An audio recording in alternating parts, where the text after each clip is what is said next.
Hello and welcome back to Biohacking with Brittany. I am so excited that you are here joining me today. Happy Friday. I am thrilled to be bringing you this episode. This is part of my Her Stack series. It is a series inside of my larger podcast, I guess. And it's really where I break down some health concern or issue or topic. And I really create a very holistic type of solution and thought process behind how to heal it and go through it. Now, I definitely talk about peptides, and I know so many of you are interested in peptides who are listening to the show now, but I also really get into the foundational parts, which are also just arguably even more important in terms of nutrition, lifestyle, biohacking, and supplements. And today we are unpacking perimenopause. Before I even get to that, I just want to pause for a second because I am just like, yeah, this is such a big episode. And I had so many clients. I've had so many clients recently who have been going through perimenopause. And it really showed me that this is something that I need to talk about and provide help and support on. Okay, so this is going to be a big episode. There's lots to get into.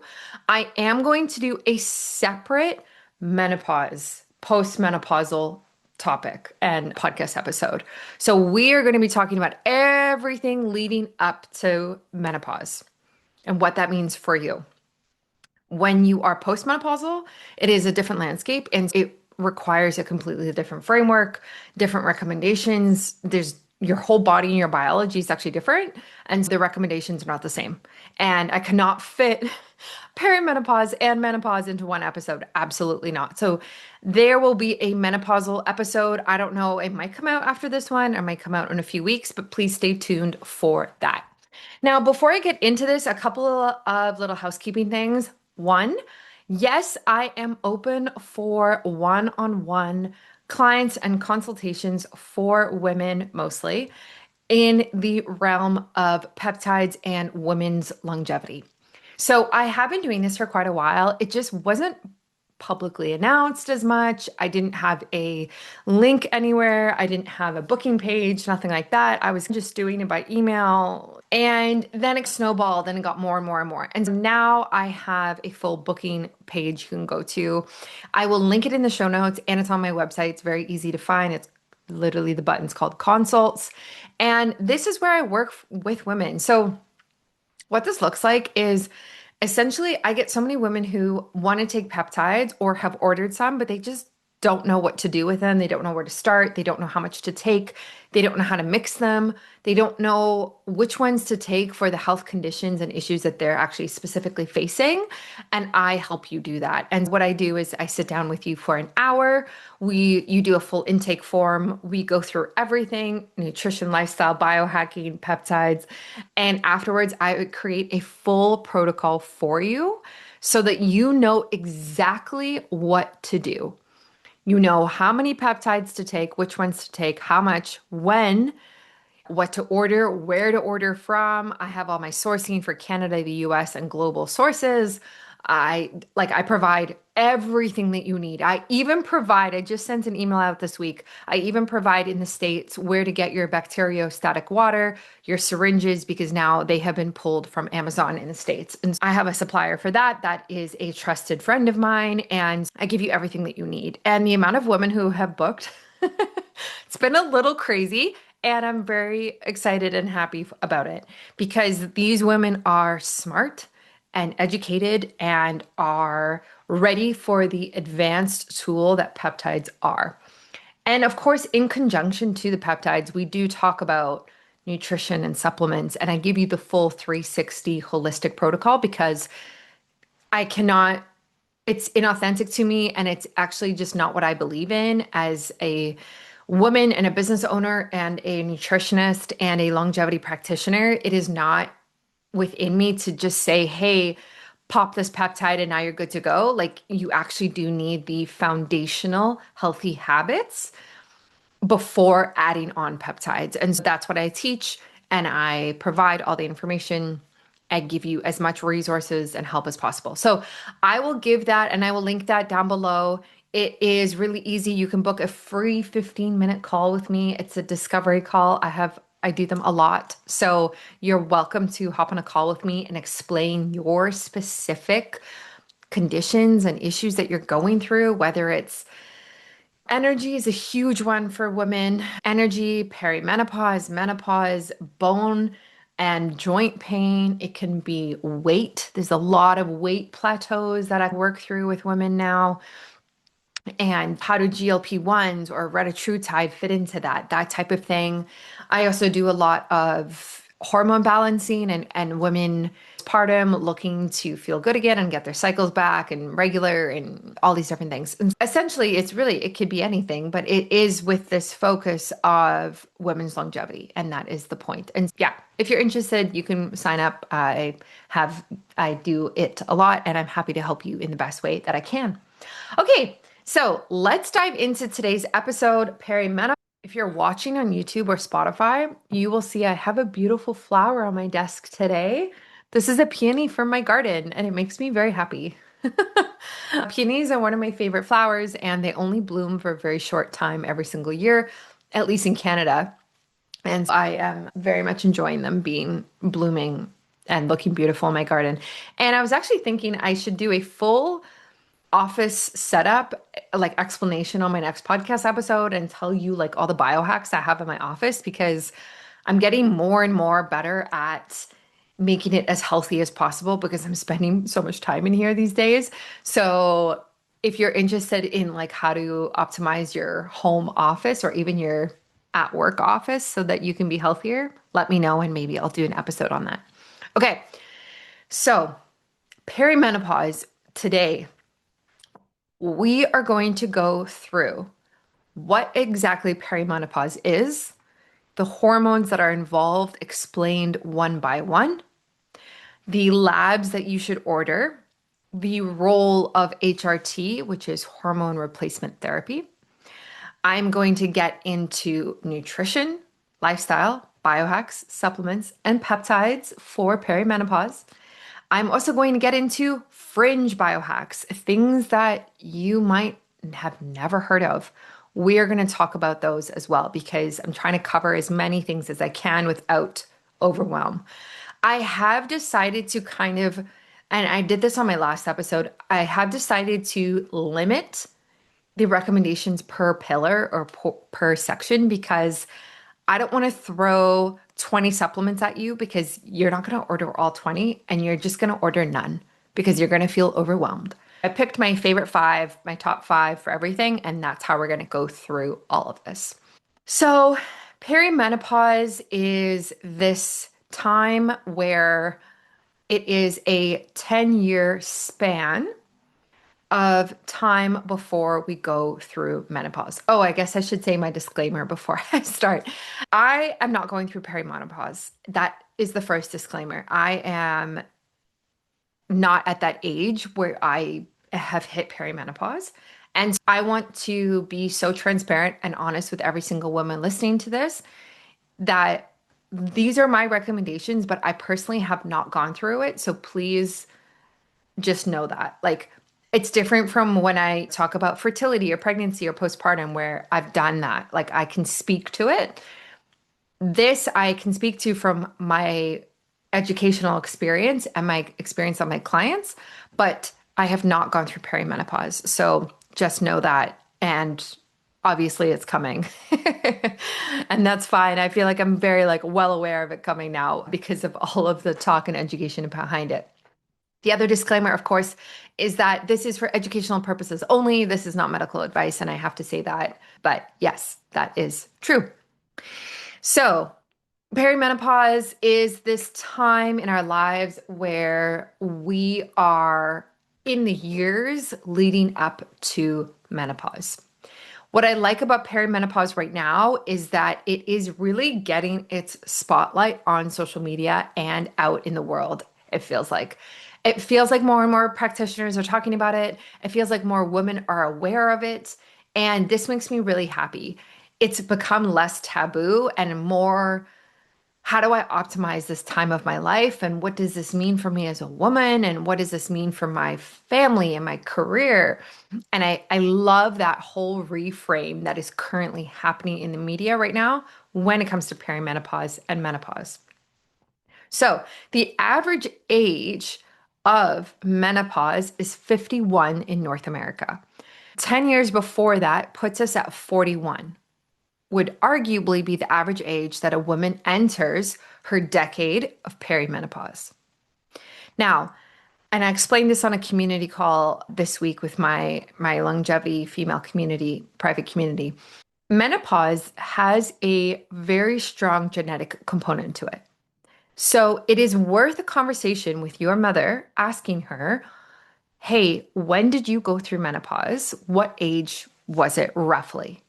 Because if your mother says 55, there's a strong chance that you will enter perimenopause at 45. This is one of in the research, what we've seen the most correlated that happens. But there are outliers here that I also want to point out. Firstly, there are things that can cause menopause to speed up and show up earlier, even earlier than what our mothers went through. So, for example, certain substances, like if you're a big smoker your whole life or you're extremely unhealthy, you can cause menopause. That can cause menopause to start earlier than it may have earlier, or may have if you had not been doing that type of thing. If you are a woman who is a mother and you have children later in life, say you have kids at 45, 48, like women are having kids later and later now, that can also push that perimenopause and menopause window, depending on the age that you go through that, and then depending on the age that you do that.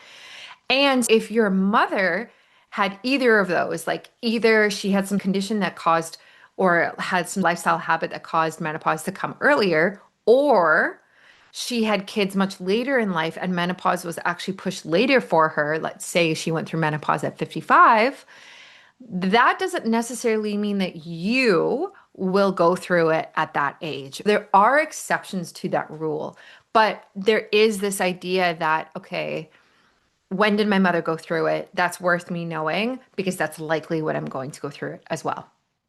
Information is power here when it comes to perimenopause. It really is.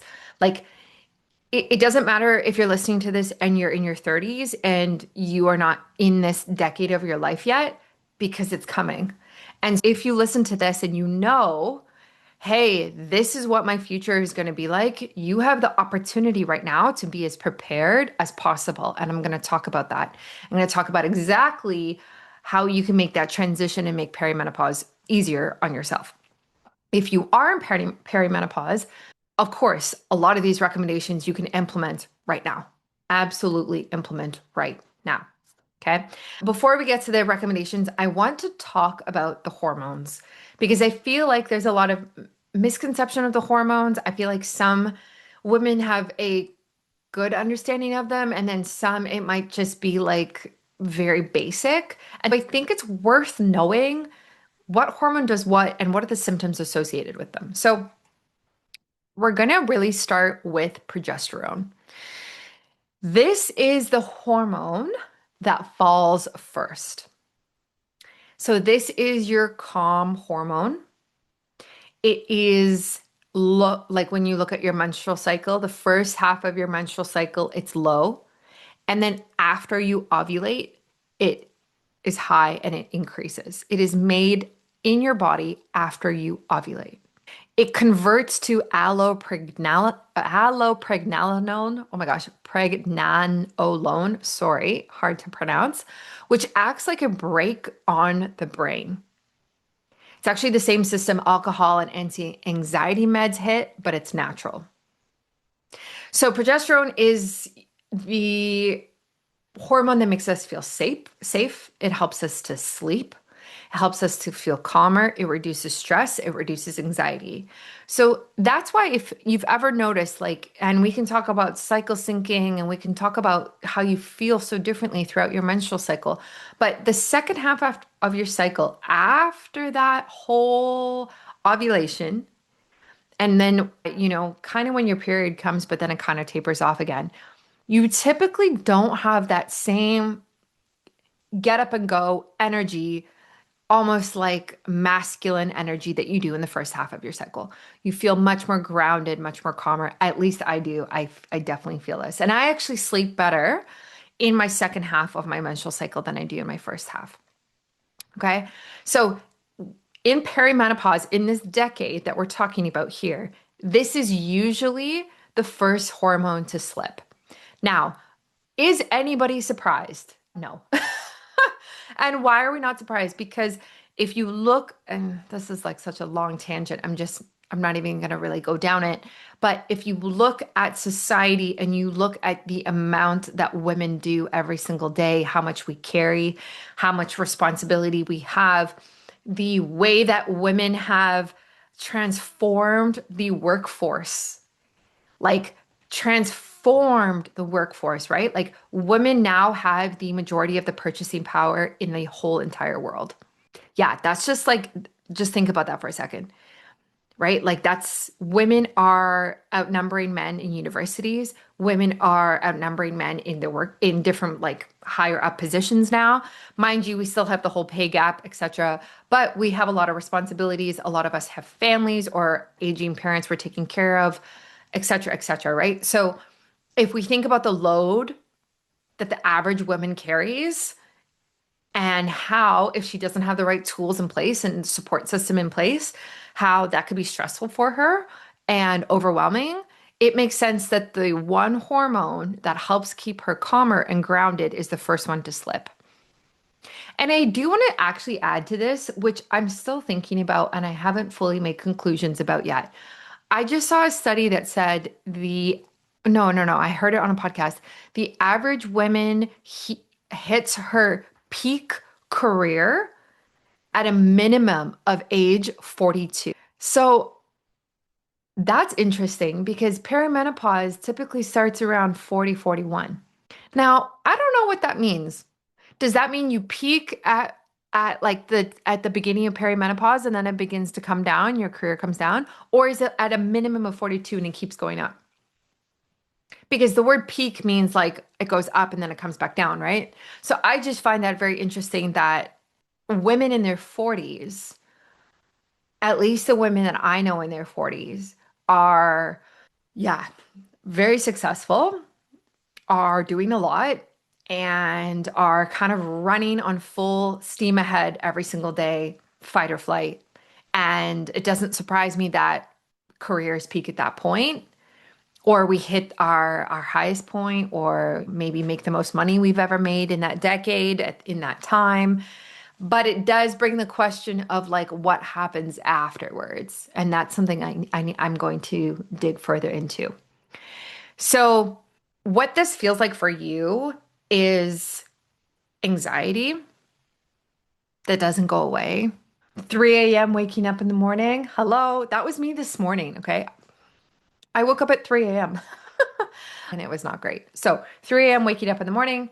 It also means that PMS gets worse. It means that you can have heavier periods that are closer together and your cycle is shortening. The next hormone I want to talk about is estrogen, of course. And this is the one that swings. People think, and I think this is one of the biggest misconceptions about perimenopause, is that this is a decade where estrogen slowly declines over 10 years and then you hit 50s and there's none left. Like, I think that's a oversimplification of it. And what we actually see is the estrogen and your menstrual cycles swing. So you'll have very long menstrual cycles and then you'll have very short ones. And that means in those cycles, your estrogen is going up and down, up and down, up and down, versus in the fertility years leading up to that, it is maybe you have a 30-day cycle and it's regularly going in that flow that it is supposed to go. So estrogen is the master regulator. You have receptors in your brain, bones, heart, skin, gut, and vagina. It runs on serotonin and mood. It builds bone, protects arteries, keeps skin and tissue plump, and it sharpens your memory and focus. Estrogen literally does so much, like so much. It is basically the conductor of the whole orchestra. It is not just a reproductive hormone. It's not. It is so important for bone. It is so important, like I said, for hair and skin. It is so important for mood. It goes high and then it can crash low. Week to week, it could even change. And this is where I feel like women feel like they're losing it or like they don't feel like themselves. And it creates the common symptoms that we've talked about or that you talk about during menopause, right? Or postmenopause or like that year of menopause. The hot flashes, the night sweats, the migraines, the breast tenderness, the brain fog, the emotional whiplash, the moods. And later, this drives to the bone loss and the cardiovascular risk, the bladder changes, the vaginal changes, and the skin thinning. So estrogen is in, it is so important. It has its hands in everything. Okay.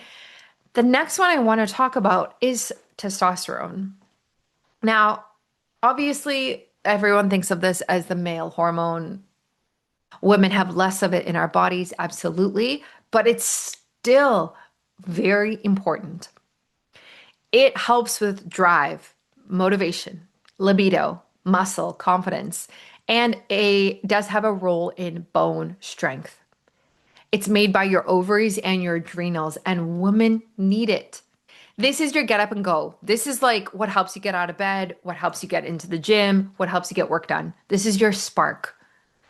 And how it changes in this period of your life is that it is a slow, quiet decline that actually already starts in your 30s. And it's not a dramatic swing like estrogen is. It's just like this quiet fade, but it matters. So, how does this show up for you? Low libido. How many women have I talked to, or even friends already? And again, I'm not in perimenopause, but I have friends who are closer to it than I am. Talk about low libido. I just don't want to have sex anymore. I could care less. Flat motivation, harder to hold muscle, harder to build muscle, and a confidence dip. What I'm actually seeing in this space, we're going to dive into HRT next, but what I'm actually seeing is more women talking about this online and also talking about taking testosterone as a hormone replacement therapy, which I think is awesome. Obviously, in the right doses, you have to have your labs done, but it is nice to see the change that's coming of women, of people just thinking this is a male hormone and women should not be on it. The next one, DHEA. This is your reserve tank. This is an adrenal hormone that your body uses as raw material to make estrogen and testosterone. It is a buffer and it's a backup supply. It is the reserve tank that your body draws on when the main supply runs low. So you do really need it. It changes, it declines steadily with age, and the backup shrinks right when you actually need it or you might call on it. And why this matters is that it basically means there's less reserve and there's less cushion for your energy, your libido, your mood, your recovery when you actually need to pull on it. It's pretty easy to get this tested now. It's worth getting tested and taking a look at your backup supply. Next is cortisol and the HPA axis. So cortisol, a little different here. It's not a sex hormone, but it is the main stress hormone. It's our daily rhythm, it's our circadian rhythm, and it's high in the morning when we wake up and it's low at night, ideally. I've talked about this before, I think when I did my episode on energy, but what you don't want is you don't want to be flatlined with cortisol. You don't want the same amount of cortisol in the morning as you do at night, and you don't want it reversed. So you don't want low cortisol in the morning and high at night. That's when some people are like, oh, I'm a night owl. I do all my great work at night. But it's like, have you had your cortisol tested? And is there a way to reverse that back so that you have the most cortisol in the morning? You want high cortisol in the morning. Like that is what gets you out of bed instead of hitting snooze. That is the cortisol. That's like, yep, sun's up, I'm up, let's go. It also helps manage blood sugar. It's the gas pedal, it's useful in bursts, and it is destructive when it is currently stuck to on. So, and what this means for you right now, basically with cortisol, you get more sensitive to it as you get older. This system gets touchier and more reactive in perimenopause. And your broken sleep, like mine today, actually keeps this elevated. So, cortisol also competes for the raw materials your sex hormones need. So, this matters because high cortisol, right? If you're not sleeping well, your cortisol is elevated. And I talked about this on the body composition, the weight loss, weight management episode I did right before this one, or 2 episodes ago. But high cortisol means that your body is stuck in that fight or flight and you actually hold on to belly fat. Yikes, right? That's like the last thing that we want. And this worsens your insulin resistance. It blunts your progesterone response. And this is the wired but tired feeling that we've all had. So basically amplifies every single problem that you have when your cortisol is dysregulated.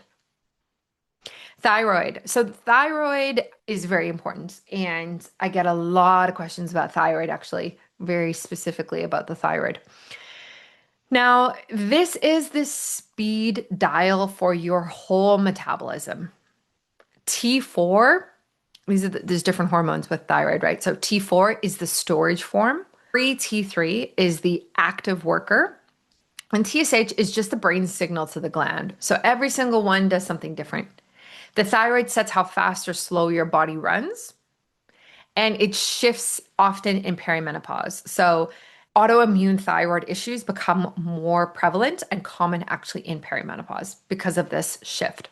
And why this matters, it's a little confusing actually, because a sluggish thyroid mimics perimenopause symptoms almost exactly. So a sluggish thyroid will make you cold. It'll have the brain fog, the weight that won't budge, and the flat mood. And that's all symptoms of perimenopause. So if you miss it, you're actually treating the wrong thing and you actually won't have success. Most panels only check TSH and stop too early. The solution for this, do a full thyroid lab workup.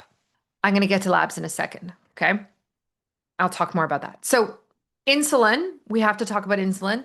Insulin is the doorman that moves sugar out of your blood into your cells for fuel or sugar or for fuel or storage.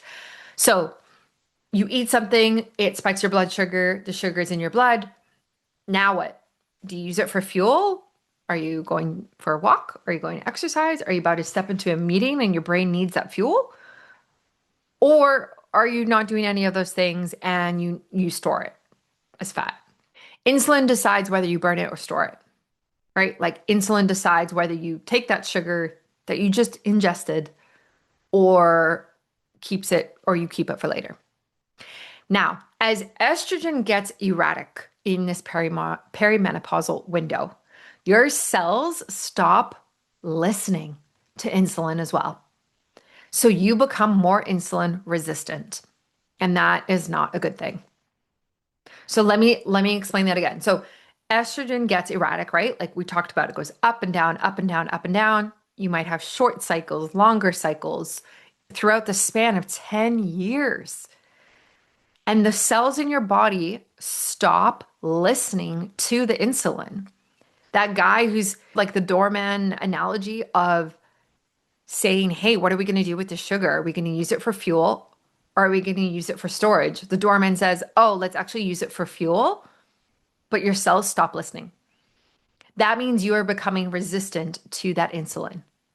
It's not a good thing. So why this matters is higher insulin, right? Now you're producing more and more insulin because your cells are no longer responding to that insulin. Your body is making more insulin to try to get your cells to respond. Higher insulin locks the body in storage mode, and that means that you gain weight.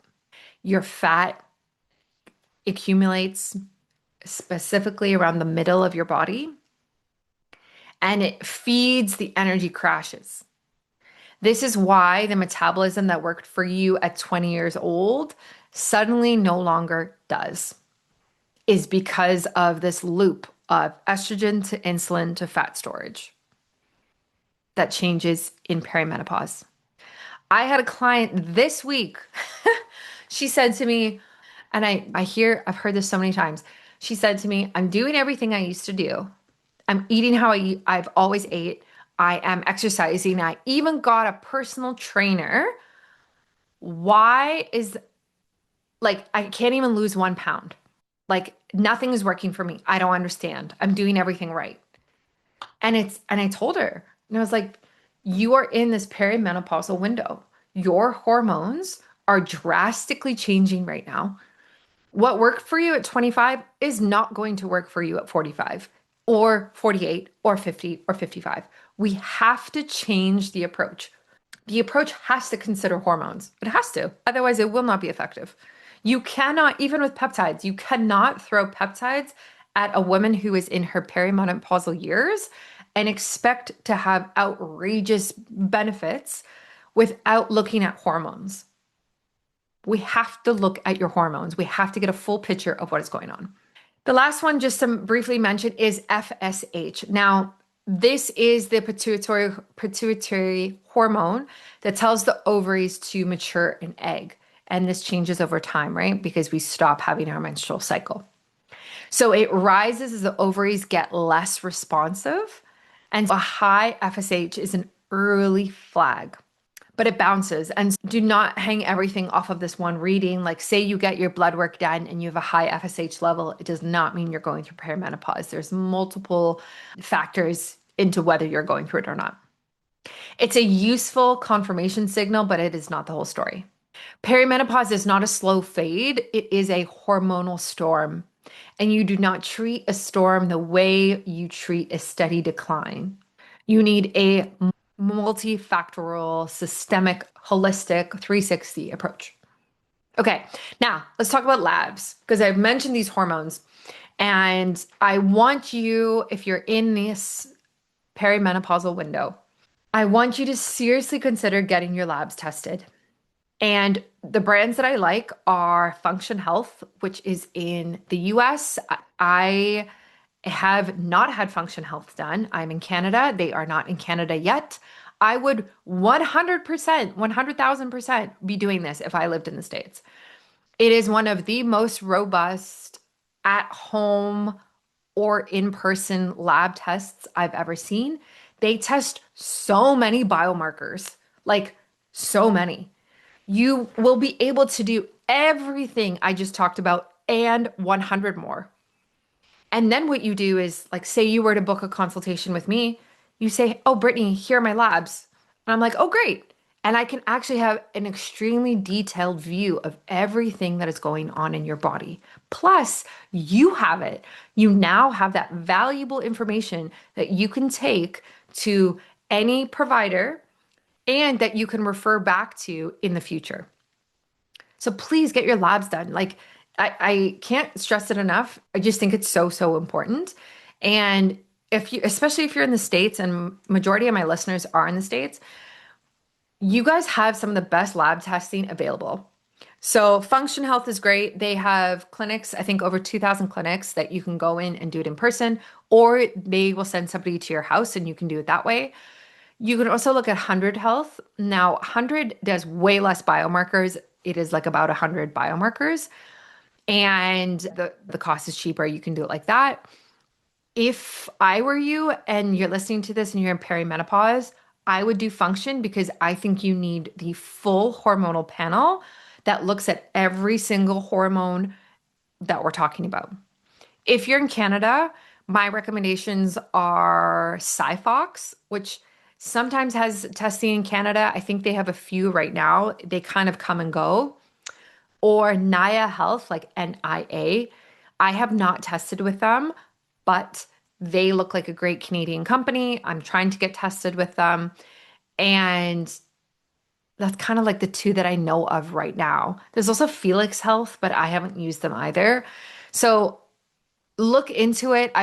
Whenever I've done blood work or labs in Canada, it's either been through Inside Tracker, and I don't know if Inside Tracker, the company, even exists anymore, or it is been through Cyfox, but Cyfox has an issue where they're struggling to keep up demand in Canada. So I'm actually talking to Function Health right now because I'm going to the States in December. And I said to them, look, I'm going to be in Vegas for Longevity Fest. That's like this massive conference. It's like 10,000 people there. Can I do your test, please?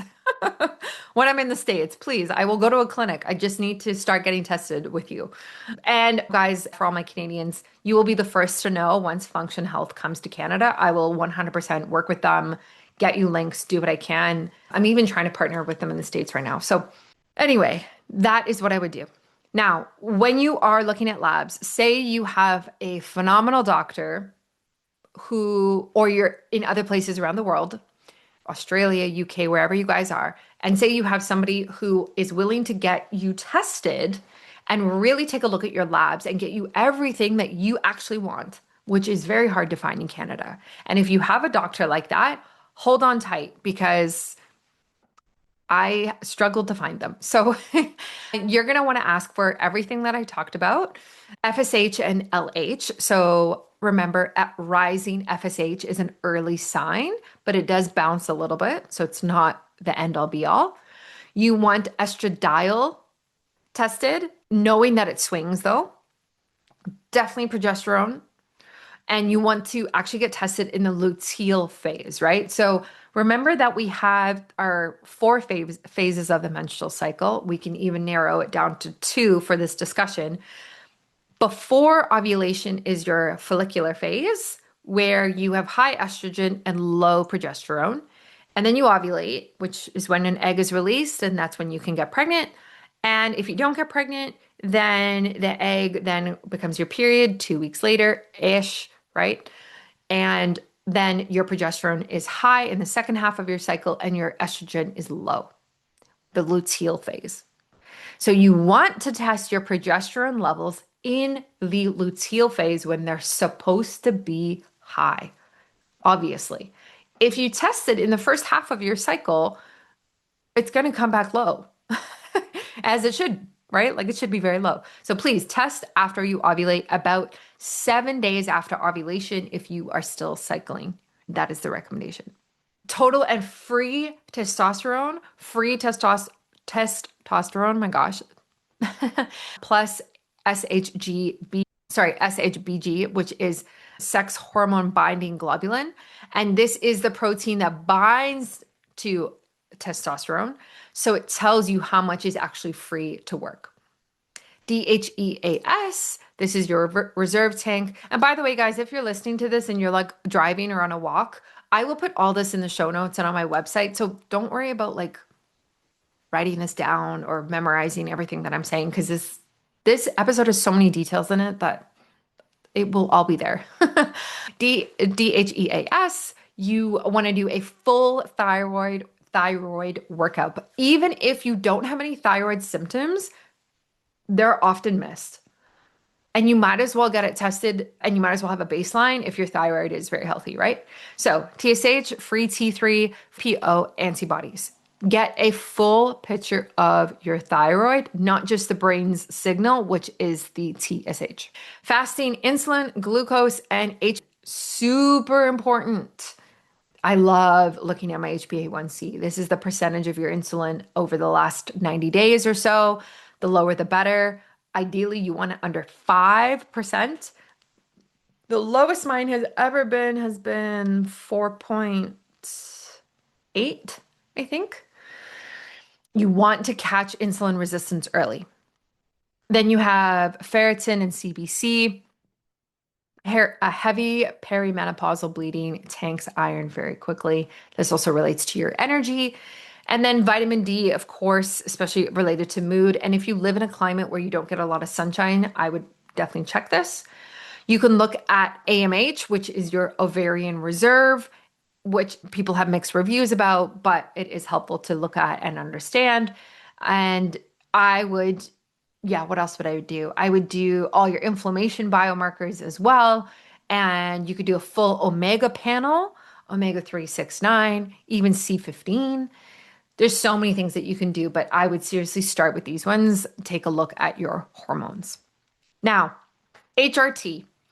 So, HRT is so interesting. I just posted a video about it, and the black box warning is finally off of HRT, and we are understanding the true benefits of this as something that can seriously support women and has far less risk than what we once thought.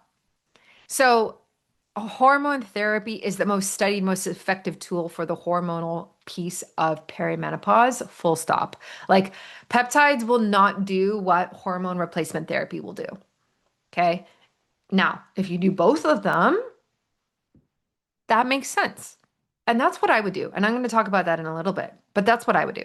Peptides are not a replacement for hormones. And just make sure that if you're buying them from anybody who says that they are, they don't know what they're talking about. Tea is something that I would do with somebody who is experienced in it, who knows what they're talking about, and there's different ways you can go about it. You absolutely need a full lab work panel done before taking anything. I don't care which hormone it is. I don't care if it's cream or a pellet or a patch, whatever. You need to know your numbers before playing around. Obviously, bioidentical hormones have their place and are typically what people are moving towards more now. And I would look at it's so specific for everybody, but when are you taking them? How much are you taking them? And if you have a provider and a doctor that you're working with HRT, make sure you're asking the right questions. So, like, if your doctor only put you on estrogen, ask them why you're not also on progesterone or testosterone. Or they want to put you on all three, ask them why.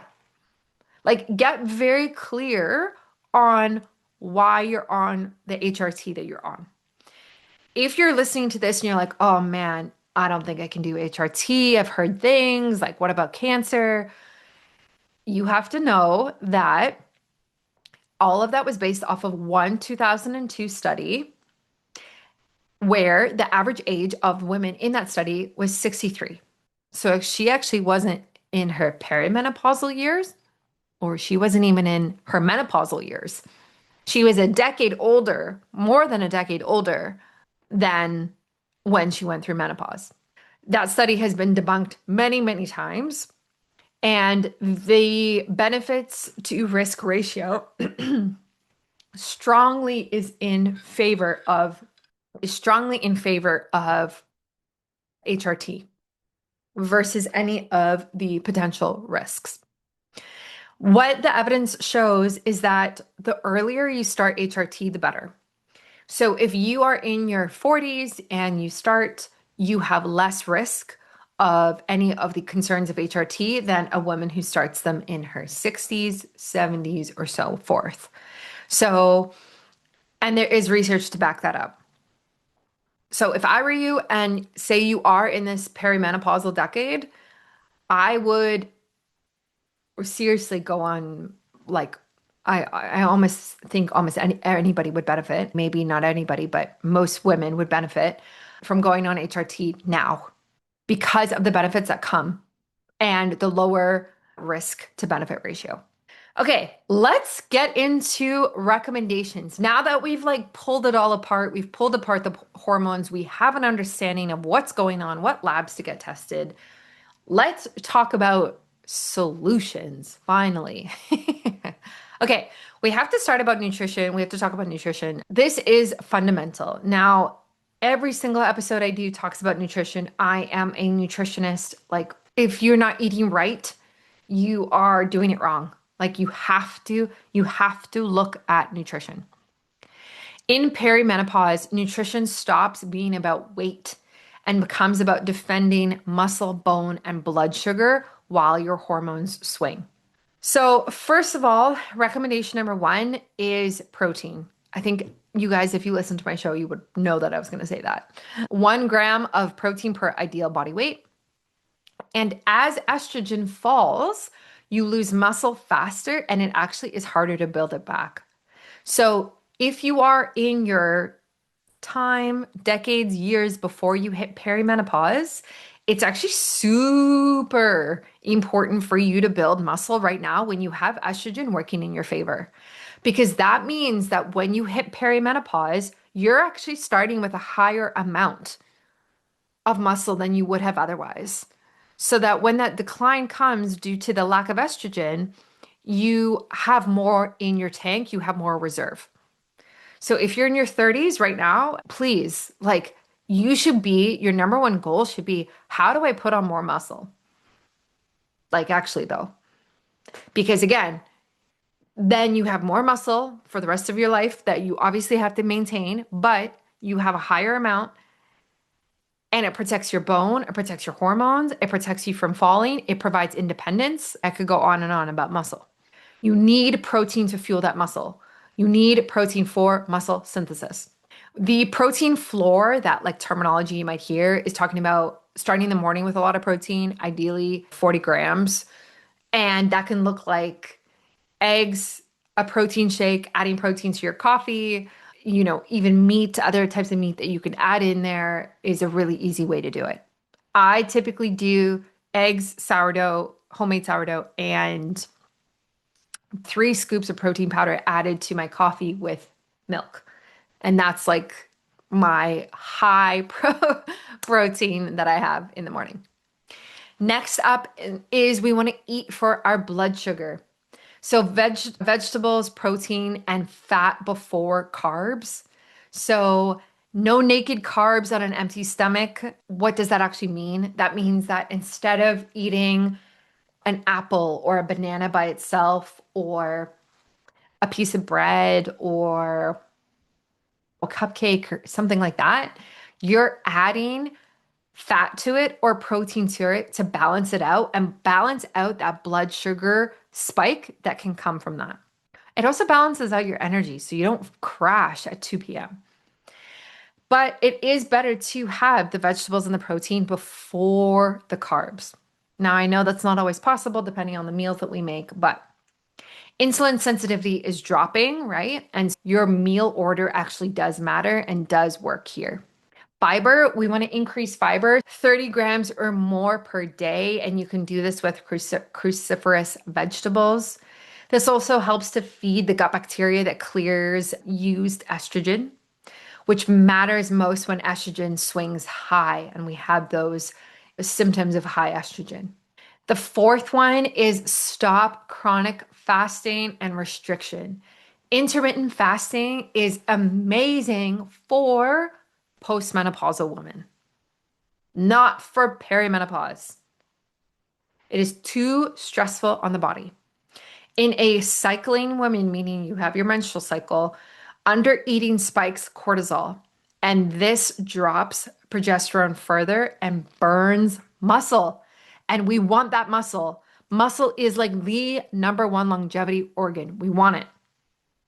So you restore this system by feeding it. Regularly eating breakfast, lunch, dinner. Fasting can wait another decade. Wait until you're postmenopausal. Now, mind you, if you are into fasting, you could do a fast every quarter where you fast for a few days. Sure. That's about it. Okay? That's about it. And the last one is reduce alcohol. Seriously, though. If you are somebody who drinks a lot of alcohol and you're trying to be healthier and you're taking peptides, you're doing it wrong.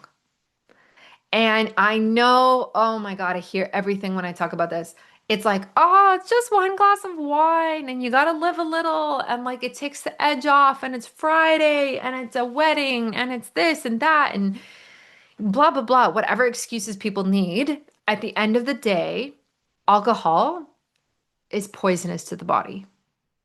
It's toxic, which means that we have to detoxify it. And it is a burden on the body. I don't care if you're at a wedding. I don't care if it's organic, biodynamic wine. The alcohol component to it is toxic to the body. If you are serious about your health and healing and feeling more energized and loving your body again and the way you look and how you can show up, alcohol, unfortunately, in my brutally honest opinion, doesn't have a role in that. Okay. Now, mind you, sure, some people are like occasionally, okay, But I'm just saying, from a health perspective only, I don't agree with anybody who says like alcohol in moderation. I have been sober for, oh my gosh, actually, I have the count on my phone. And the only reason I'm checking is because I actually think I'm almost at 1,000 days. Guys, okay, I'm at 991 days sober. Wow, my 1,000 days is coming up. Okay. I have no plans to ever go back to alcohol. I drank enough alcohol in my 20s. I don't need to drink now. It worsens hot flashes, mood dysregulation. It's estrogenic. It actually causes peaks of high estrogen in the body. It fragments the sleep that you cannot afford to lose. And it burdens estrogen clearance because now your liver is detoxifying the alcohol you just drank.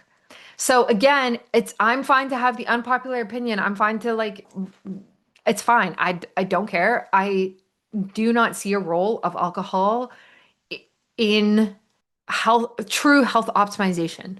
Okay. And I know so many women listening to this are not at that point where they are biohackers or like at this like very high extreme level of health optimization, and that's totally fine. And so maybe, yeah, you do drink a few times a year, and that's fine. Like if that's what works for you, that's great. I guess my point is that if you're drinking every weekend or multiple times a week and you're drinking a lot, like at the end of the day, it doesn't go hand in hand. There's no point in taking peptides if that's the lifestyle that you're leading. There's no point in taking hormone replacement therapy if that's the lifestyle that you're leading. Now, there are other things you can do. There are other substances that you can dabble into, okay? You can dabble into psychedelics, mushrooms, psilocybin. Like I like microdosing with psilocybin. I like the way that it puts me into flow and helps with creativity, helps with my stress, actually helps with anxiety. And I've had a lot of benefit from microdosing with psilocybin. I have multiple friends who microdose with psilocybin, and I know multiple moms who do it who find it makes them calmer in their home when they're managing their kids. Now, I'm saying microdose, right? Right. When you microdose psilocybin, we're getting into fringe biohacks here, but when you microdose psilocybin, it elevates your mood. You do not see anything, you do not hallucinate. You can still drive, you can have conversations, you could hop on a work call. Like it is a slight elevation in mood and you feel more grounded. That's it. That's it. It also creates new neuroplasticity in the brain. You're able to connect dots sooner. I've had a ton of insights, things that I would never have really like seen as easily as I have when I was on psilocybin and microdosing with psilocybin. You can do 50 milligrams, 100 milligrams. And for context, for anyone listening to this who's like, I have no idea what that means, if you were to eat a mushroom, like back in your party days, if you were to eat a mushroom, and on purpose to get high or to hallucinate, there's typically like 2 grams in a mushroom or more. 2 grams. We're talking 50 to 100, maybe 200 micrograms. So it's a fraction of that. That's why it's a microdose. Okay. So if nothing else on this nutrition space, please hit your protein. I think that will make the biggest difference for every single menopausal women. And I say this to every single client I have. I kid you not. Every single client. Women undereat protein. It's unbelievable how much women undereat protein. And by the way, and I have said this to my in-laws, as you get older, you need less and less calories and less food per decade, but you actually need more protein. So the proportions on your plate might get smaller, but the proportion of protein that you need, the percentage goes up. So you need like the amount of protein you need right now in your 40s versus your 50s. In your 50s, you actually need more. I aim for 100, 140 grams of protein a day. I don't always hit it, but I really, really do try to get that. And I try to hit about 60 grams in the morning. Okay. Pillar number 2, lifestyle and biohacks. These are my top 5. Lifestyle is the environment that your hormones are trying to stabilize inside. And if we can calm our environment, we can shrink the swings that come. Number one, strength training, 2 to 3 times a week. This is your defense against the muscle and bone loss that estrogen used to protect for you. It's non-negotiable now. Strength training, by the way, in all clarity and transparency, is lifting weights in the gym. It is not Pilates, it is not yoga, and it is not walking. It is lifting heavy things. Now, all of those other things have benefits. Absolutely, they have longevity benefits. We're talking about mobility and endurance and VO2 max and all of those other things for sure. But we need to build muscle and protect muscle because we don't have that estrogen that is still doing that. So you need a workout plan. You need to learn how to squat, deadlift, bench press, compound movements. Compound movements are movements that use multiple muscles in your body at the same time. You need to learn how to do that. And it's okay if you're squatting and you're starting with 10 pounds. That's fine. The fact that you're doing it counts. Okay? Give yourself some credit. We want to be strength training. I want your butt in the gym, lifting, squatting, learn how to do it. Get a personal trainer. Go do high rocks. Go do, I don't know. It doesn't matter. Any of those strength training things that you can do. Build your own home gym, etc. What am I doing right now? I started a new program. It's been a little tricky because my son got sick, but I the name is hilarious, but the app is called Booty, like Booty, Booty, by Brett Contreras, and he's basically the glute guy. He looked at glutes and he figured out, and I did his workouts quite a few years ago, but he figured out how to maximize building your glutes. And not only does this make you have a nice butt, which is great, but your legs have the most amount of muscle in your entire body. Skipping leg day is not great. If anything, you actually want more leg days because you want to be building those muscles more because that, again, is the muscle that you need to protect you as you get older because estrogen is not protecting you anymore. Morning sunlight is the second one for lifestyle. Within 30 minutes of waking, 10 minutes, no sunglasses, go outside if you can. This anchors cortisol and melatonin for the whole day.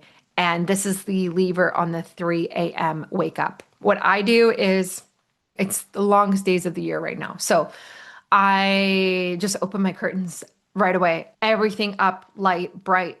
And then by the time we're hitting nighttime, I like close the shades. I use red lights all over our house, and it feels like a dark cave, like very much trying to get that circadian rhythm in flow accurate. This is like honestly the easiest one to do. Number 3, sleep setup for night sweats. A couple things you can do here. So cool room, of course, true darkness, eye mask, consistent wake up time.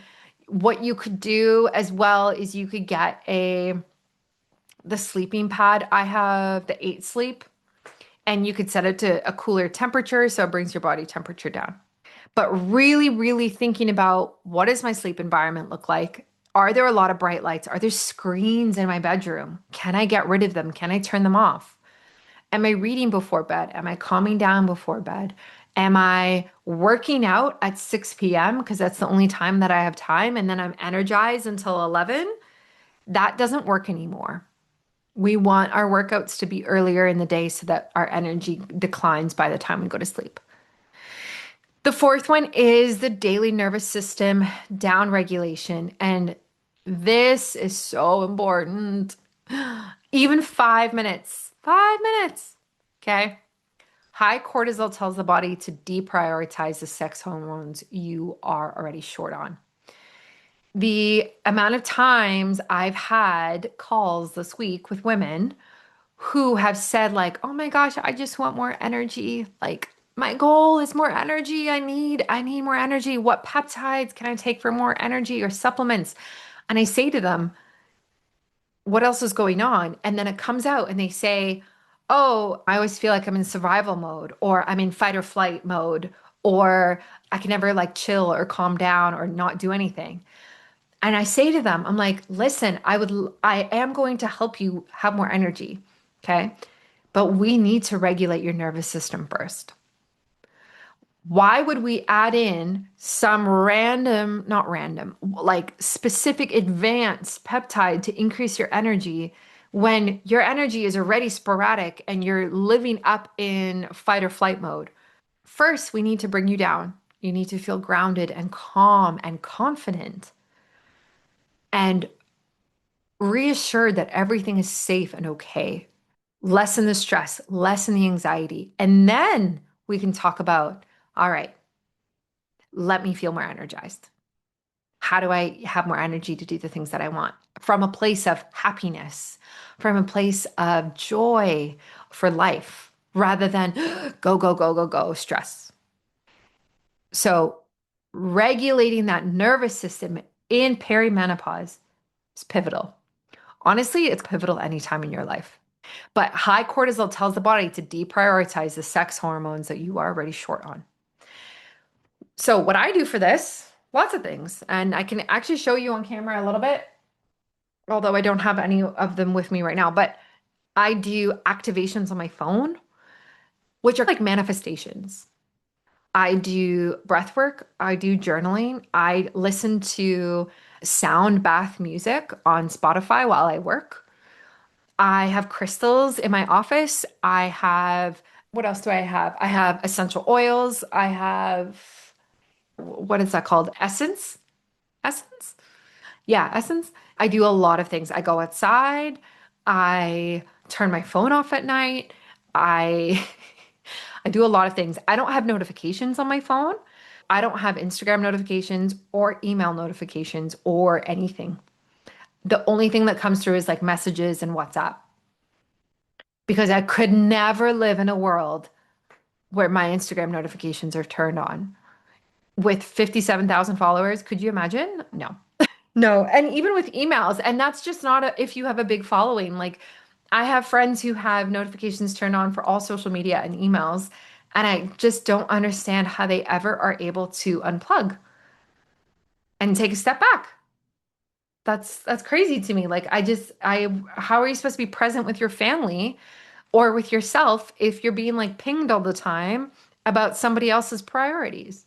So think about the things that are overstimulating to you and how you can get rid of them. Same with TV. Are you watching too much TV? Be real with yourself. Can you read instead? Right? Like reading, especially like reading fantasy is really great for you. It helps you to stop over worrying and overthinking about your life and be able to be encompassed in a story.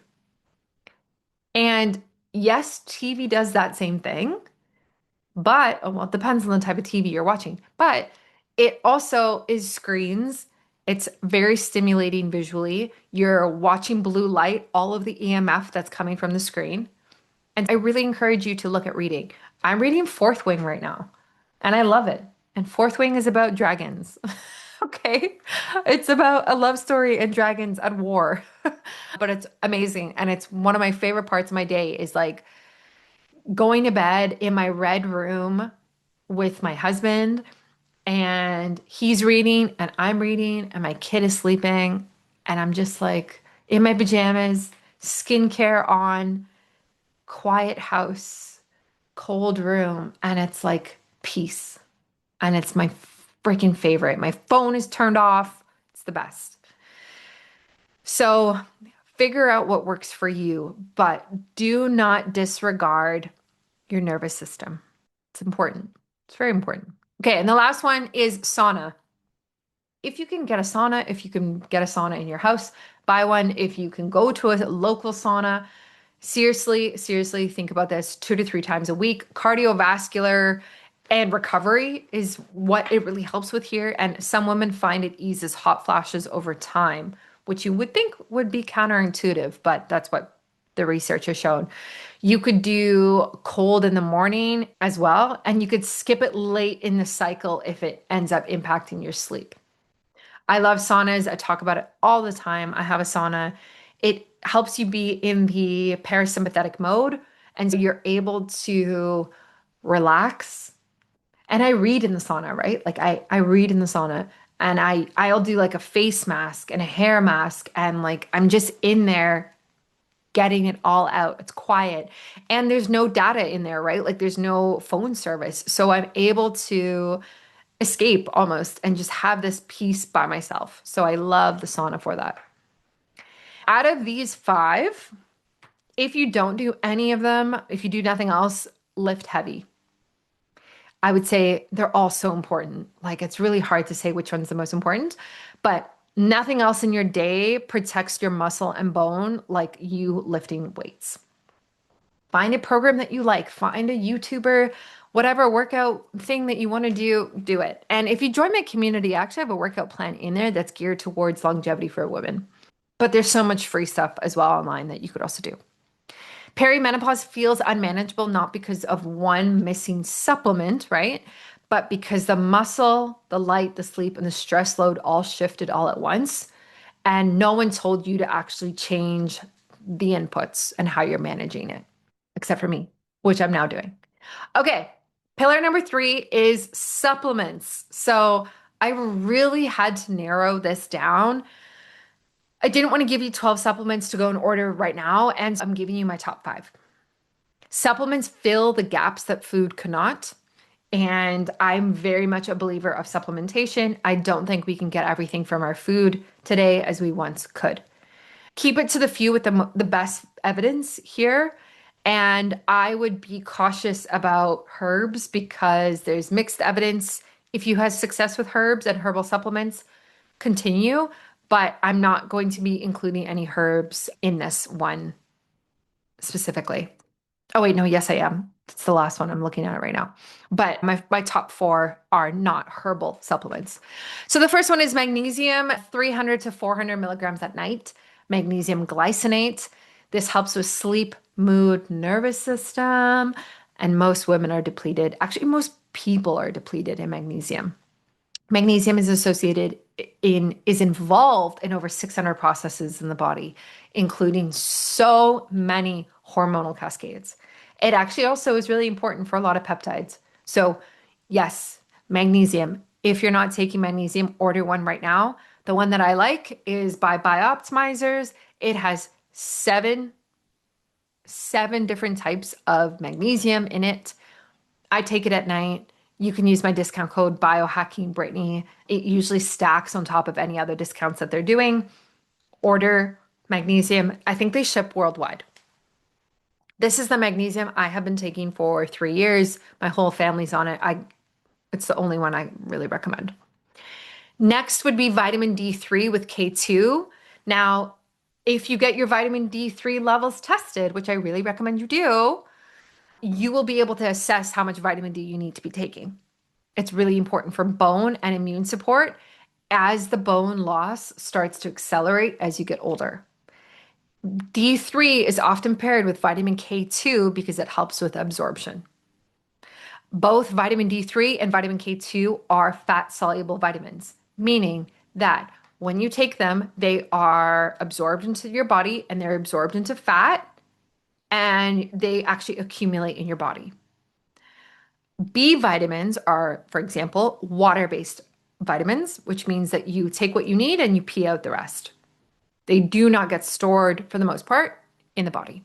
Vitamin D3 and K2 super important. If you live in Canada and you don't have a lot of sun in the winter, super important, please. Next up would be omegas. I would do, and I really want to do this, I would do a full omega panel and take a look at all of your omega levels. But yes, omega-3 is really important. Omega-6 you can skip. That's in most of our food, and most people get way too much omega-6. Omega-3, you want 2 to 3 grams of EPA plus DHA daily, and that is often more than what is recommended on the bottles. So check out your bottles, check what it says, and consider increasing your dosage. 2 to 3 grams of EPA plus the DHA. Impacts mood, brain health, significantly impacts brain health, brain fog, cognition, everything that the brain does, inflammation, and the cardiovascular shift. If you want to be next level, you could take, which I do, is you could take fatty 15, which is the first essential fatty acid that has been found in 90 years. It is C15. So instead of 3, 6, or 9, it's 15. It's very important for brain health and cognition. I actually give my son this as well, and this is the only supplement that he's on.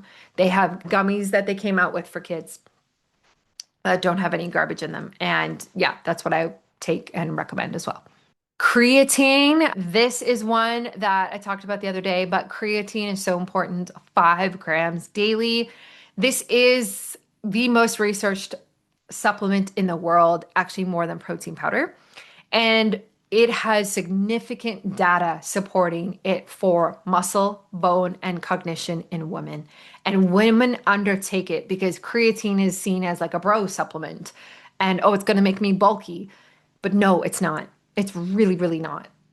Creatine is so, so important. It pulls water into your cells, into your muscles. So what that means is like you actually look more toned and like your muscles look, it's not that they look bulkier, but they just look more full, which is awesome because then you look like you have more muscle, right? It gives you energy. It really actually does give you energy. It helps you actually perform better in the gym as well. So instead of doing a set of 8, now you can do 9 or 10. It actually helps you with strength, energy, being able to do more reps, which means putting on more muscle. I like literally could go on a tangent about how creatine is so important. Get creatine monohydrate. You do not need any silly marketing campaign that you see that says you need anything else than creatine monohydrate. It is the most researched creatine there is. You do not need anything flavored. Get the basic cheap powder, okay? There should be one ingredient in it, and that's it.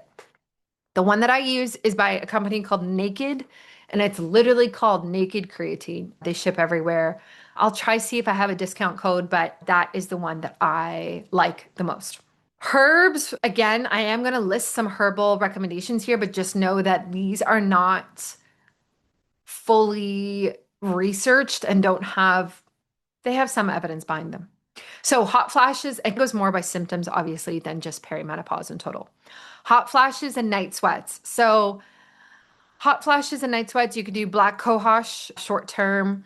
This has shown a reduction for some women. Results vary. If you have PMS type and luteal symptoms early on, you could do like chasteberry or Vitex. There is some evidence for this. And then evening cortisol and sleep, ashwagandha, which is what so many people know, KSM 66 at night. DIM for estrogen metabolism is popular, but the human evidence is actually quite thin. Just know that these are optional, but don't put all your eggs in this basket because it's not going to do as much as you think. If you do nothing else, do the boring 4 that I talked about: magnesium, vitamin D with K2, omega-3, and creatine. Okay, let's talk about peptides. So, man, the amount of questions I get about peptides is insane. So, peptides are signaling molecules. And I feel like if you're listening to the show, you probably have a pretty good understanding of peptides at this point. Peptides are signaling molecules. These peptides are precision, right? Like they are the precision layer on top of foundations and where you choose it, hormonal therapy. Okay, I'll tell you what I would do in a second, but these remember, they do not replace hormones. They can go with them or without them. They do not replace hormonal replacement therapy. Dosing ranges, of course. And when it comes to women in general, I always start women lower because women are not men. And any protocols that you see online or any type of recommendations largely are created based off of male species and not females.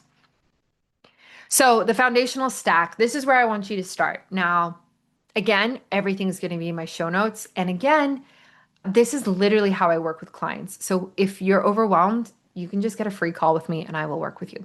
Okay. BPC 157. This is arguably the most common peptide that people know about alongside GLP-1s. And I don't think I've had a single person in my life or a client that I have not recommended BPC 157 for. It is a body protective compound. That's what it stands for. And it is based on a gut derived peptide. It drives healing and new blood vessel growth, and it repairs the gut lining. It was actually found in the gut, the gastric juices of the gut. Perimenopause is a high fluctuating, high inflammation window, and BPC 157 helps to reduce inflammation. It is the gentle entry point. Benefits here for perimenopause would be gut repair, gut health, joint and tissue healing, calming inflammation, and better resilience. Typical dosing starts at 250 micrograms twice a day, subcutaneously split often in morning and at night. And you can go up to 500 micrograms or even 750 or even 1,000. Now, you want to start low. I would start at the minimum dosage of the 250. I would not do anything more than that until you feel like you're not getting the type of results that you're looking for. I like to recommend most women go on BPC 157 because I think all of us have gut health issues in some form or another. All of us need some gut health support, especially with our food quality today. I also think a lot of us are battling with inflammation or sore joints as well, and tissue healing. What you really want to do here is you can run it for 8 weeks, take a break, and come back to it. You get oral versions of BPC 157. It does not have as much research behind it, and it's not as systemic, but it could be for you if you are not comfortable with injections and syringes yet. The next one that I put down here is, there's quite a few, but is, and we're doing the foundational stack first, by the way, is epitalon. So epitalon is so interesting. I have yet to do epitalon. It is a pineal gland peptide that helps restore your natural melatonin rhythm with research interest in telomere and longevity effects. This is one of the peptides that people talk about for longevity because it lengthens the telomeres in your cells. So basically like slows down aging. This peptide you do not do very often, okay? And it's relevant for perimenopause because it targets the rect sleep architecture that can happen during perimenopause. So the benefits are obviously better sleep, deeper sleep, restored melatonin timing, and antioxidant support, as well as all the benefits for your longevity. Typical dosing is about 5 to 10 milligrams before bed on a 10 to 20-day course. And you only do this once or twice a year maximum. That's it. It's a very short amount of time. The rest period between courses is actually part of the mechanism and a part of how it works. The next one is C-Lank. And by the way, in my show notes and on my website, I'll put all my sources again for my peptide companies that I like for US, Canada, and global, so that you guys, if you're like, I need to order these, I want to get some of these, you have them. C-Lank is my favorite peptide for women, hands down. Hands down. There is nothing else that I like better for women. And I love C-Lank. I took it today. I feel great. It's phenomenal. It is a peptide modeled on a natural immune fragment that nudges GABA and serotonin and raises BDNF, your brain's repair signal. So basically, what this means is that it calms you without sedation. So when we go back, right, to what I was talking about with the nervous system, this is the peptide for your nervous system. So before you reach for something like MOTS-c, which is a mitochondrial peptide that gives you energy, it makes sense to try C-Lank for a month, maybe 2 months, and see if it actually is able to calm and make you feel more grounded. This was a game-changing, life-changing peptide for me. I kid you not.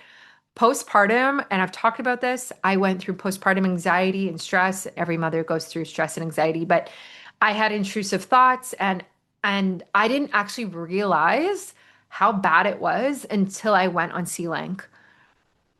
And knowing what I know now, my God, I wish I had started C-Lank honestly like 6 months postpartum, 12 months postpartum. And I didn't. I started it at, I don't know, 19 months, 18 months. And I wish I had known about it or well, I knew about it, but I wish I had taken it earlier. This targets the new perimenopausal anxiety and irritability without making you foggy or sleepy. So sometimes if you take prescription drugs for this, that's the side effect of it. That doesn't happen with C-Lank. And by the way, if you're listening, C-Lank is spelled Selank. Selank, if you want to look it up. So the benefits: calm, steadier mood, better focus, takes the edge off the HPA access.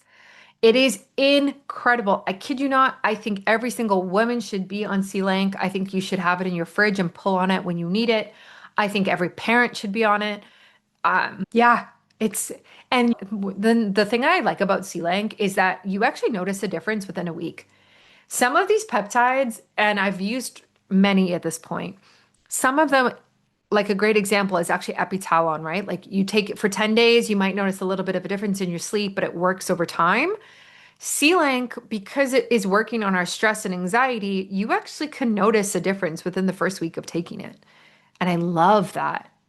I love that, like, oh, I'm feeling better. I'm feeling calmer. I feel like I have my head on my shoulders again. I feel like I'm able to carry all of the weight in a much easier way. Typically, it's 200 micrograms in the morning. And you can do this intranasally or subcutaneously through a syringe, right? So I have done both. Intranasal is interesting because there is research that looks at what happens when you take it through your nasal pathways, like through a spray or a dropper, and you can get benefit from it. And this is actually what I know a lot of postpartum moms are doing, right? Because they might still be breastfeeding and they actually take it nasally and it has less of a systemic effect. There's like slightly, there's less of a worry of it going into breast milk.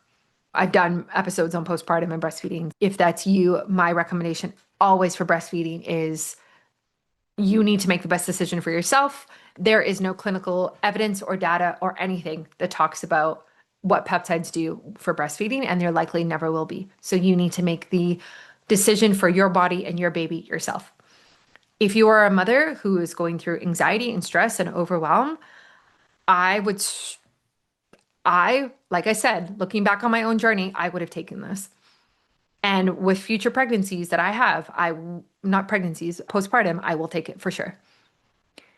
So 250 to 300 micrograms in the morning. You can also take it at night to help with sleep, but I love it in the morning.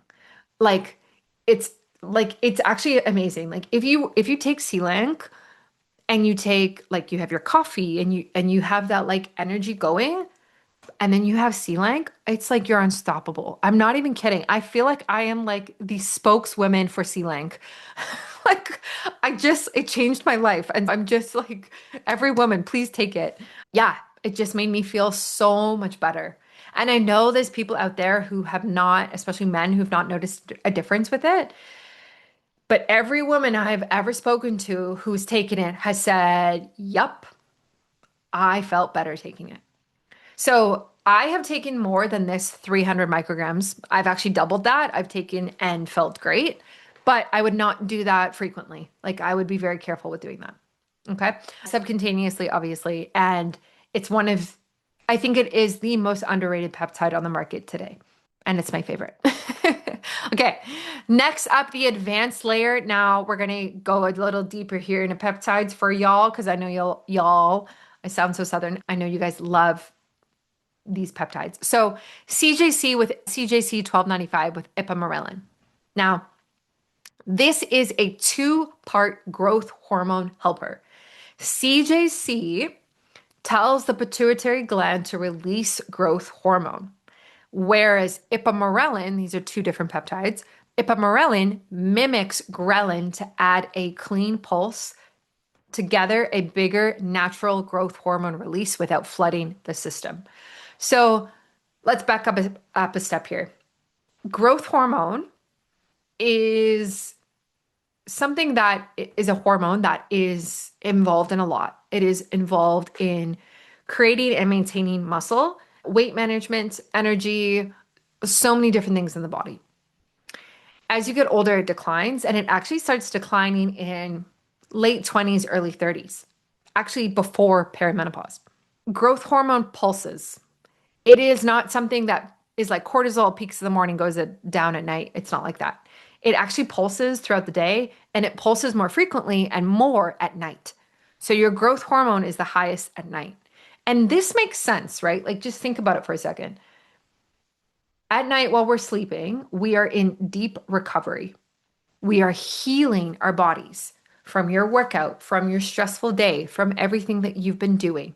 And so it makes sense that the growth hormone is pulsing at nighttime to help you recover and heal.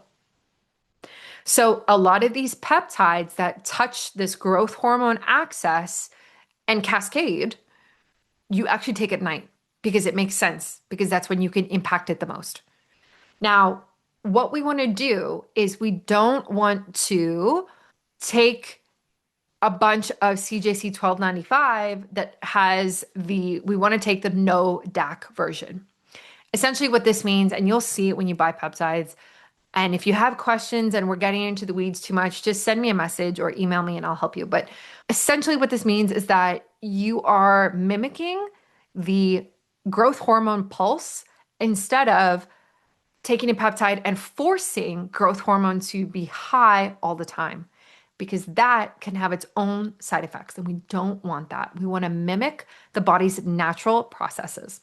So when you take CJC and ipamorelin together, you are creating a natural growth hormone release. That's bigger. Growth hormone falls in perimenopause and compounds the body composition, sleep, and skin changes, right? It's going down and down and down. Benefits here: fat loss, lean muscle, deeper sleep, better skin, and recovery. Dosing typically looks at 200 to 300 micrograms plus the CJC 1295 no DAC at 100 micrograms. Subcutaneously before bed on an empty stomach, typically 5 days on, 2 days off. Now, what you need to know about this, and I'm not getting super into growth hormone peptides on this episode. This is the only one I'm talking about. It raises IGF-1, which is the growth signal. And you can get this level tested. So does Function Health do IGF-1? That's an excellent question. Okay, I'm going to look that up after this show so I can give you an adequate answer in the show notes. But IGF-1 is what you test to take a look at what your growth hormone is doing and what your levels are. And the reason is because if like I said, right, growth hormone pulses. So if we test growth hormone, how do we know if we're in a high pulse or low pulse with that result? So it doesn't make sense, which is why we test IGF-1, which is the metabolized version that comes out of our liver, and that's the growth signal. This is a blood serum test. You, at least in Canada, I don't think you can in the States, but because Function and other ones do allow you to go and get tested in person in clinics, you might be able to do it. It's a blood serum test. So you can't do it at home. You can't do it through saliva. You can't do it through pricking your blood and just like putting it on a piece of paper. It's a blood serum test. It's different. So you have to go into a clinic and get it actually drawn properly, or not properly, but like in a different way. Be cautious and aware of this, because if you have any type of hormone sensitive cancer or a family history of cancer, you need to be careful with this. Okay. Next up is MOTS-c. I love MOTS-c.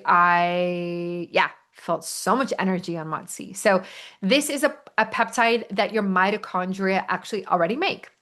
And it activates the AMPK pathway, the cellular switch that improves how you burn, fuel, and respond to insulin. It's relevant because it targets the metabolic and insulin sensitivity side of perimenopause, and it helps with energy, which we love. So the benefits include better metabolic flexibility, energy, insulin sensitivity, exercise capacity. It's gentle, and there's no hormonal effect with MOTS-C. I love MOTS-C for all of those reasons. It helps mitochondria produce more energy. We have millions of mitochondria in our bodies. And if we're able to help them function better, why would we not do that? It doesn't touch hormones. It's a very clean peptide to take. It helps with metabolism. I noticed a difference with this. I definitely felt more energized. And I started very small. I was doing like 500 micrograms a day. And then I went to one, one microgram or 1 milligram a day.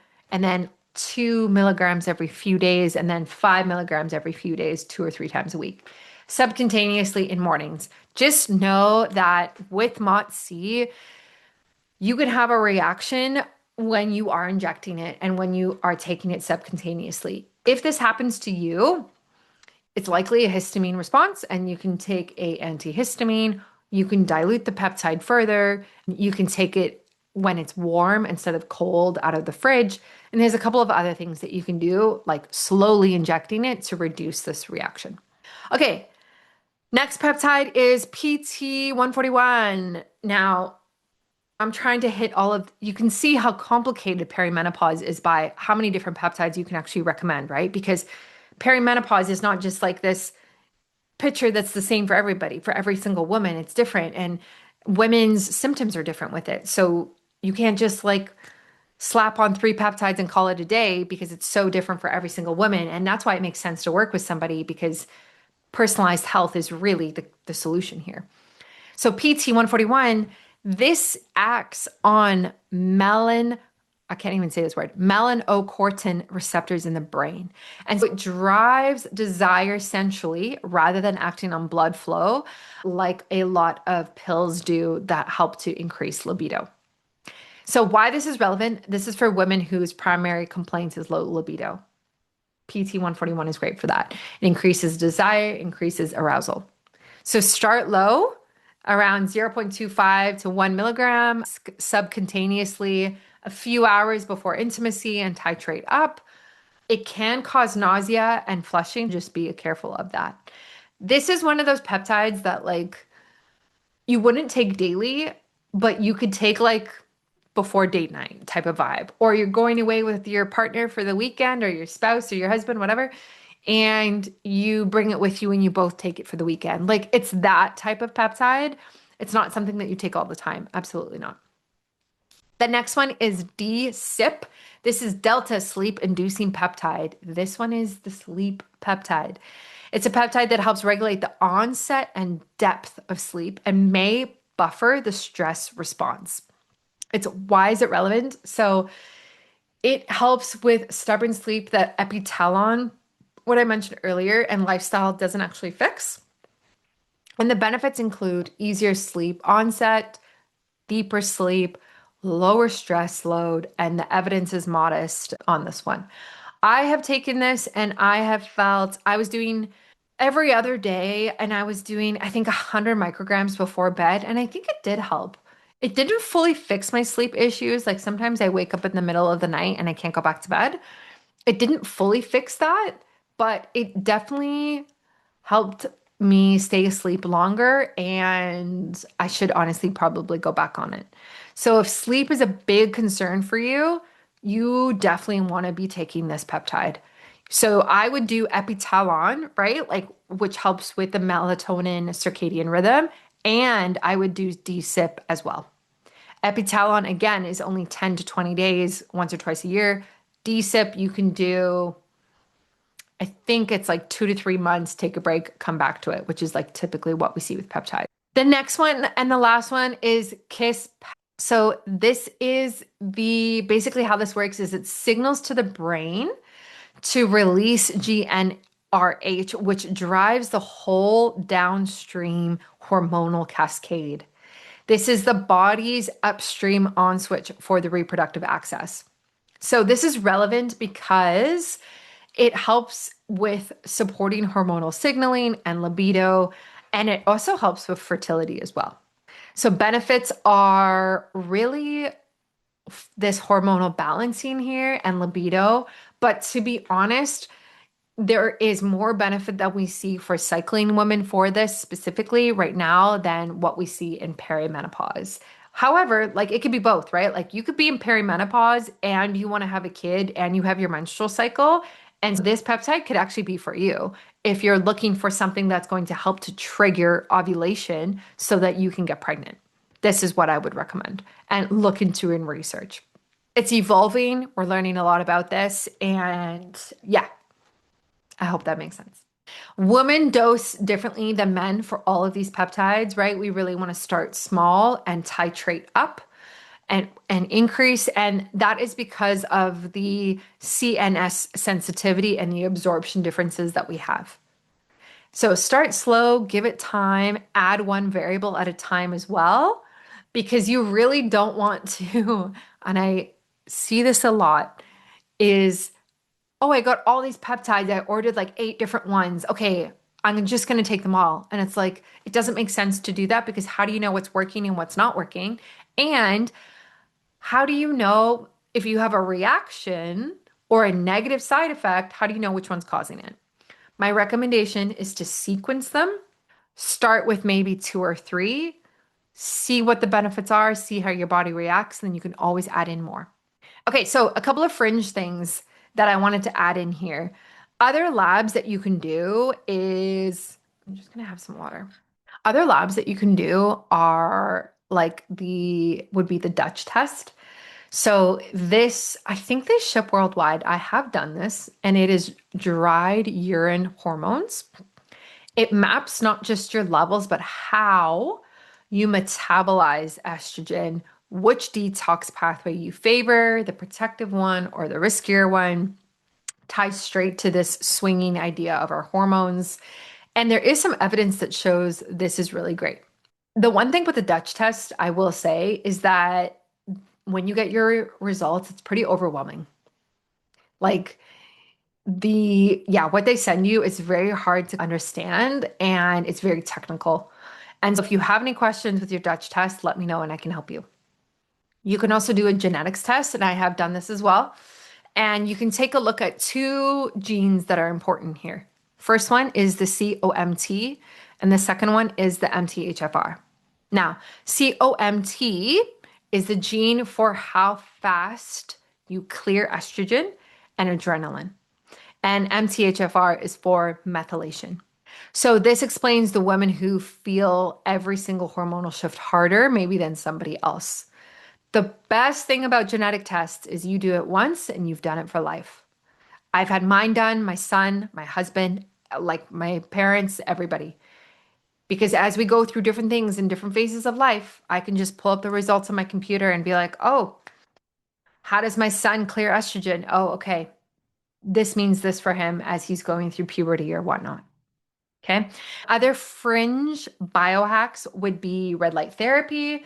This or photobiomodulation. This is great for skin, mood, and thyroid, even. Like you can shine it right on your thyroid, right on your your throat. And it also can help with hair loss. So one of the other things that women go through during this decade is hair thinning and hair loss.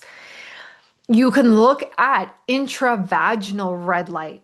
Now, this is emerging, and this can be for vaginal and bladder changes. I have not tried this. I would try this, absolutely. I have done this for skin, and I do have one for thyroid, actually. Like I have a thyroid panel, and I have a I have a hat, and I also have, what else do I have? Oh my gosh, I have quite a lot of red light therapy. I have a full mat that I lie on, and I have like a helmet. I have so much. And I have lasers too. So the brand that I love is Higher Dose. You can use my discount code. I think it's Brittany10. I will link that below for you. What I love from Higher Dose, I love their face mask for red light therapy, especially if you combine it with a GHKCU copper peptide serum, which I have. Yeah, great for skin. I have their hat for hair. I have their full body panel, and I actually lie on this when I'm stretching it in my home gym. So I stretch on red light therapy. And I have their throat one. So if you do have thyroid issues, I would get a red light panel absolutely for your throat. And it's basically their neck one. So goes on your entire neck and it uses Velcro at the back and it ties and it gets all the red light in right here and on your neck, on your skin, like up right above your breasts. So that one is great.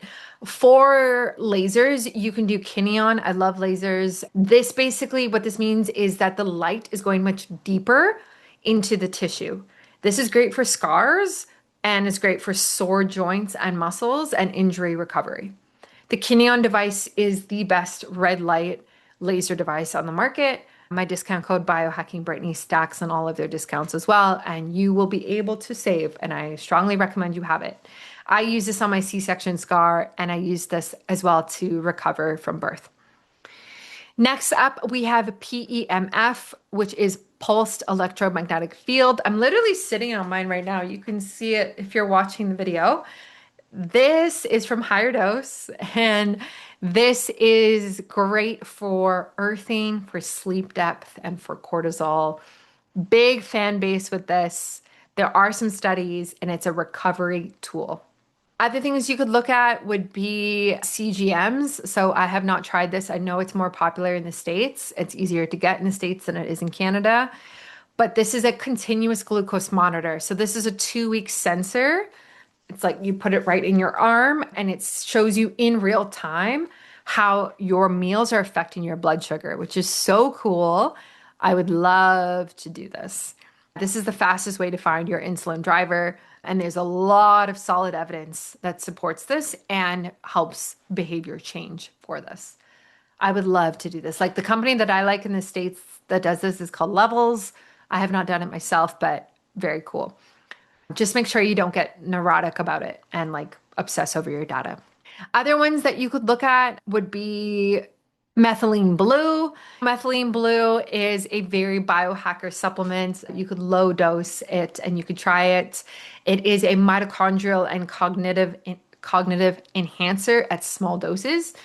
I have not tried this. I have some in my fridge. I still have not used it. It's very promising, but just be careful with it. And do not combine it with SSRIs. There's a bit of a serotonin risk there. Other things that you could look at, there are the Cavinson bioregulators, and I'm going to talk more about bioregulators in my community soon, but these bioregulators are essentially like very short peptides and they're aimed at specific organs and they work on the epigenetic level. So they're very, very targeted versus peptides. The one that you could look at for perimenopause, well, there's a few. You could look at, and this is the ovary targeted one. Pineolon and cortigen target the brain and the pineal gland. And they are run as short courses, right? So there is a lot of Russian studies to support them. There's way less Western trials, but we are getting there. And I feel like bioregulators are going to be what everyone's talking about in like the next year. Right now it's peptides, but bioregulators will be the next thing in about a year. Maybe 18 months is my prediction. Okay.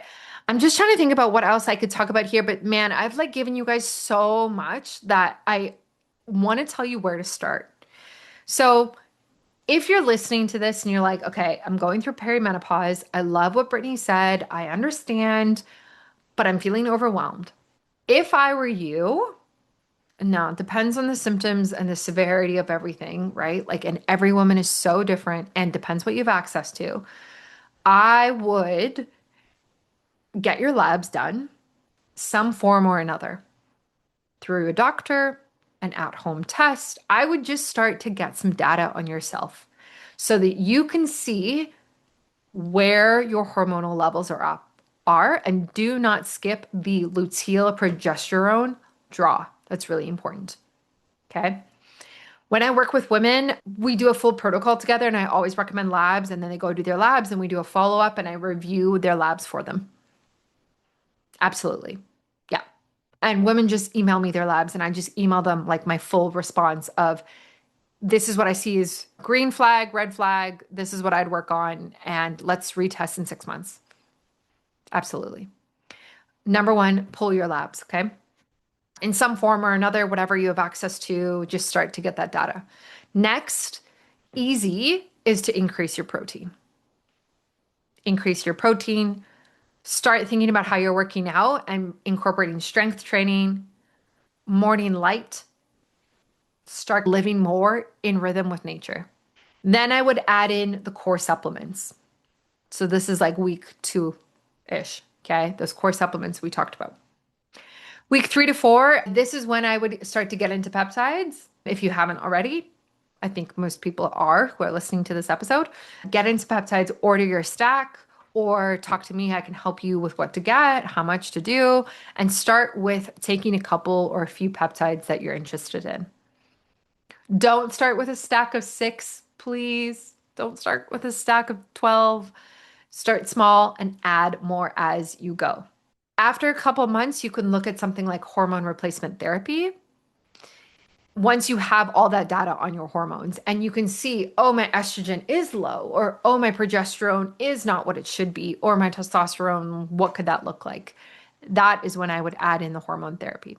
And then, of course, you can bring in a whole bunch of the other things that we talked about in terms of nutrition, supplementation, and the fringe biohacks. Perimenopause is not the end of like feeling good and looking good. And it's not something to white knuckle through for a decade in silence by yourself. It is something that is a hormonal storm that happens to every single woman. And there is something you can do about it. You can feel better. You can look better. You can show up better for everybody in your life and yourself. And the woman who changes one thing concludes nothing works, right? But the reality is you actually have to pull on all 4 pillars in order to have success.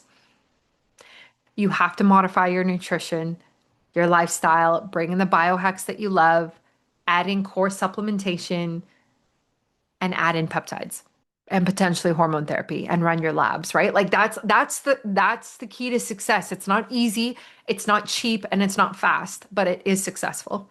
The woman who knows that all 4 pillars exist and how to tweak them for her is the woman who gets her life back. I talk about this with women a lot and I see it. I see the transformation a lot. So it is possible. It is possible, okay? I will put everything I talked about in the show notes for you today. I will link all of everything. If I have discount codes, they will be there so that you have as much support as you need. If you want my digital Her Stack planner, I have a digital peptide planner. It is literally $16. It's so cheap. And you just download it. You can print it at home or just use it on your phone. I printed mine. And this is where you can keep track of every single peptide you're taking, how much, what your dosage is every single day. And it's for 90 days. It tracks your labs, foundations, peptides, everything on paper. And the physical version is coming out very soon. You'll actually be able to order it and have it delivered to your house, which would be amazing. It's a beautiful little planner. If you want to work with me, you can book a one-on-one consult to build and sequence your personal stack, your personal perimenopausal protocol. And you can join my Longer Life Longevity community as well if you're interested. We talk about a lot of things we can't talk about on socials: sourcing, reconstitution, dose tracking. I do live group calls in there every other week, and there are quite a lot of women in there now. It's really exciting to see. Okay, I hope this was helpful. Man, this was in depth, and I just hope it really gave you inspiration that like you can feel better and you can do a lot. And there are solutions out there for you. You are not alone in this, okay? You are not alone in this. Thank you guys for listening. I appreciate it so much. Please subscribe, like, do all those things. It really helps the show be found. And I'm so excited to be bringing this information to all the lovely women in my audience. Okay, bye guys.